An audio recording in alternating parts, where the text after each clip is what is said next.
Olá, tudo bem? Esta é mais uma devocional da Igreja Presbiteriana da Penha. E eu quero ler com vocês o texto de Êxodo, capítulo 6, versículo 9, que diz assim: Desse modo falou Moisés aos filhos de Israel, mas eles não atenderam a Moisés por causa da ânsia de espírito e da dura escravidão. O texto nos fala de Moisés sendo chamado por Deus para libertar o povo do Egito. O povo de Israel estava escravizado no Egito por muitos anos. E Deus então envia Moisés como o homem que seria o libertador. E Deus deu poderes a esse libertador, Deus deu capacitação a esse libertador, mas o povo não conseguia ouvir Moisés. O povo estava numa ansiedade muito grande. O povo estava numa dura escravidão. E é bem isto que o versículo diz. Então eu queria pensar com você justamente isso. Essa ansiedade nos nossos dias é o que tem impedido você, tem impedido as pessoas, tem nos impedido de ouvir a voz de Deus. A ansiedade é excesso de futuro. A pessoa fica preocupada o que será, a pessoa fica preocupada com o que vai acontecer, como será, eu estarei protegido, será que essa coisa não vai me pegar, será que vão descobrir o que eu fiz? Então fica com esse excesso de futuro e esquece de viver o presente. Deus chama você para viver livre o presente, mas essa ansiedade o impede de viver a vida que Deus quer que você viva.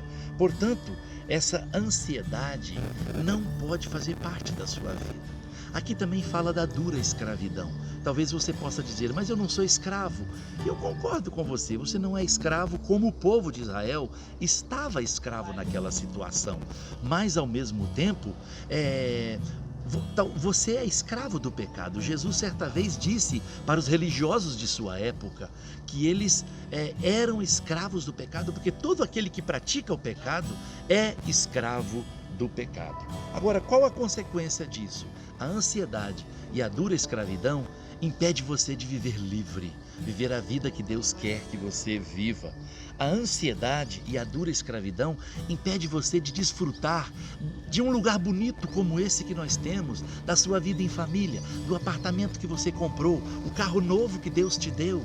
Você passa a ter coisas, mas não desfrutar dessas coisas por estar tão ansioso, tão preocupado, tão envolvido com coisas ou tão envolvido no pecado. E aí você passa a não ter esperança.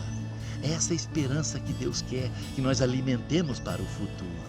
E essa esperança não confunde, porque Deus colocou o seu Espírito em nós, para que a gente possa escutar a voz dele e atender.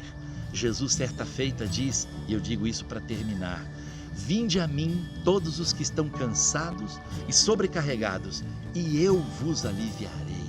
Jesus tem alívio para você, mas se você não atender a esse convite, você não vai desfrutar desse alívio. E ele diz, porque o meu jugo é suave e o meu fardo é leve. Deus tem bênçãos para você. Esse povo aqui, eles fizeram algo de não atender à voz de Moisés. Moisés estava dizendo da libertação que Deus tinha. Da mesma maneira, eu quero dizer para você que a palavra de Deus chama você para ser livre, mas se você não atender essa palavra, você continuará a sua vida nessa ansiedade e nessa dura escravidão. Que Deus te abençoe. Atenda o convite de Cristo. Vinde a mim todos os que estão cansados e sobrecarregados, que eu vos aliviarei. Deus o abençoe.